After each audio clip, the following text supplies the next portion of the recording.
बातमीपत्रात आपलं स्वागत आहे। गॅस सिलेंडर, पेट्रोल, डिझेल दरवाढ, अन्य जीवनावश्यक वस्तूंच्या किमती सर्वसामान्य नागरिकांच्या खिशाला परवडण्याच्या झाल्या आहेत। यात जबाबदार केंद्र सरकारच्या चुकीच्या धोरणाच्या विरोधात सोलापूर शहर काँग्रेस कमिटीच्या वतीनं खासदार प्रणिती शिंदे यांच्या मार्गदर्शनाखाली शहर अध्यक्ष चेतन नरोटे यांच्या नेतृत्वाखाली जिल्हाधिकारी कार्यालय पूनम घेट येथे दरवाढ विरोधात काँग्रेसचे पदाधिकारी रस्त्यावर उतरून आंदोलन करताना महिलांनी चूल पेटवून भाकरी थापल्या आणि निदर्शने आंदोलन करून दरवाढ करणाऱ्या भाजप महायुती सरकारचा तीव्र निषेध करण्यात आला।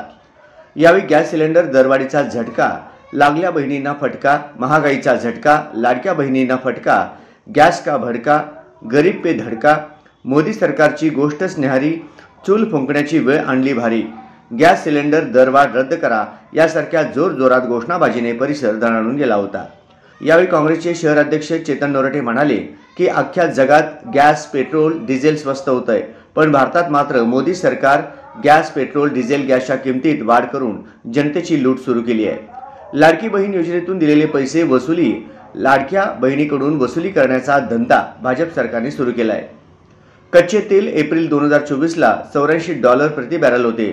एका वर्षात म्हणजे एप्रिल 2025 मध्ये $60 प्रति बॅरल इतके दर कमी झाले आहे।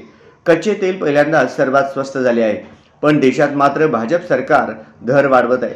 मनमोहन सिंग पंतप्रधान असताना $150 प्रति बॅरल दर असताना ₹70 पेट्रोल आणि ₹350 गॅस सिलेंडरचे दर होते। या इंधन दरवाढीमुळे मध्यमवर्ग, कामगार, शेतकरी, गृहिणी या सगळ्यांच्या खिशाला यातून चटका बसत आहे। महागाईचा बडका होत असताना सरकारला सामान्य माणसाचा विचार करायला वेळच नाही।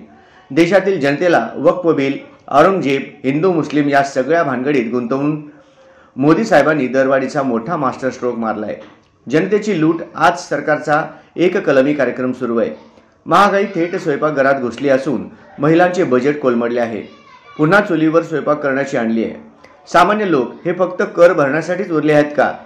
केंद्रातील नरेंद्रच्या थापा आणि राज्यातील देवेंद्रच्या गप्पा हे दोघे सर्वसामान्य जनतेला महागाईने रडवत आहेत, जनतेचे हाल करत आहेत। म्हणून सरकारने तात्काळ सर्वसामान्यांचा विचार करून गॅस, पेट्रोल, डिझेलचे दर वाढ मागे घ्यावे। काँग्रेस पक्षाच्या वतीनं व खासदार प्रणिती शिंदे यांच्या नेतृत्वाखाली आज सोलापूर शहरामध्ये काँग्रेस पक्षाचे सर्व लोक रस्त्यावर उतरलेले आहेत। आपण बघताय की गॅसची ही किंमत ₹50 वाढली आहे, पेट्रोल वाढले, डिझेल वाढले, त्याचा निषेधार्थ ह्या ठिकाणी काँग्रेस पक्षाच्या वतीने आगळे वेगळे या ठिकाणी आम्ही आंदोलन करतोय।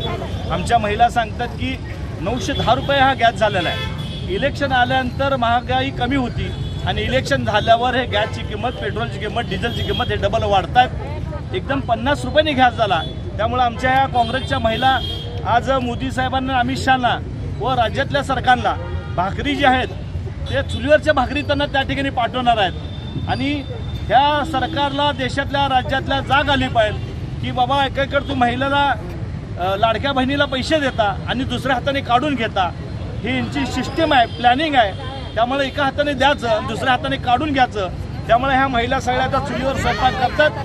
काँग्रेस पक्षाच्या वतीनं केंद्राचं व राज्याचं या ठिकाणी आम्ही निषेध व्यक्त करताय। या आंदोलनात शहर अध्यक्ष चेतन नरोटे, महिला अध्यक्ष प्रमिला तुपलवंडे, माजी महापौर आरिफ शेख, माजी नगरसेवक दत्तू बंदपट्टे यांच्यासह काँग्रेस पक्षाचे सर्व पदाधिकारी व कार्यकर्ते मोठ्या संख्येने उपस्थित होते।